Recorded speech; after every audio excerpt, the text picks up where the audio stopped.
بسم اللہ الرحمن الرحیم۔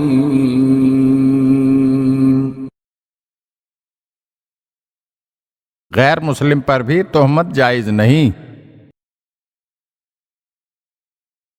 عامر ابن نعمان جوفی کہتے ہیں حضرت امام جعفر صادق علیہ السلام کا ایک صحابی تھا، جہاں بھی امام جاتے وہ امام کے ساتھ رہتا اور امام سے الگ نہ ہوا کرتا۔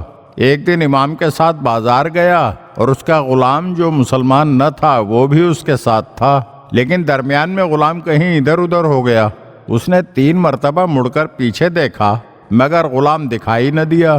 جب چوتھی مرتبہ دیکھا تو غلام نظر آیا تو آقا نے کہا، اے بدکار عورت کے بیٹے تو کہاں تھا؟ راوی کہتا ہے امام جعفر صادق علیہ السلام نے اپنا ہاتھ اپنی پیشانی پر مارا اور فرمایا، خدا کی پناہ، تو اس کی ماں پر تہمت لگاتا ہے؟ میں گمان کرتا تھا کہ تو ایک پرہیزگار شخص ہے، لیکن میں تو تجھ میں پرہیزگاری کی کوئی نشانی نہیں دیکھ رہا۔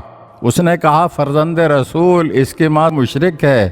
حضرت نے فرمایا، کیا تم نہیں جانتے ہر امت و مذہب میں نکاح ہوتا ہے؟ مجھ سے دور ہو جا۔ راوی کہتا ہے اس کے بعد میں نے کبھی بھی اس کو حضرت کے ساتھ نہیں دیکھا، یہاں تک کہ وہ اس دنیا سے چل بسا۔ اگر آپ ہمارے چینل کی نئی ویڈیوز دیکھنا چاہتے ہیں تو ہمارے چینل کو سبسکرائب کریں اور گھنٹی کے بٹن کو دبائیے تاکہ ہر آنے والی ویڈیو آپ کو جلد موصول ہو سکے۔ اور ہاں، لائک اور شیئر ضرور کیجیے اور اپنے قیمتی کمنٹ سے ہمیں آگاہ کیجیے۔ شکریہ۔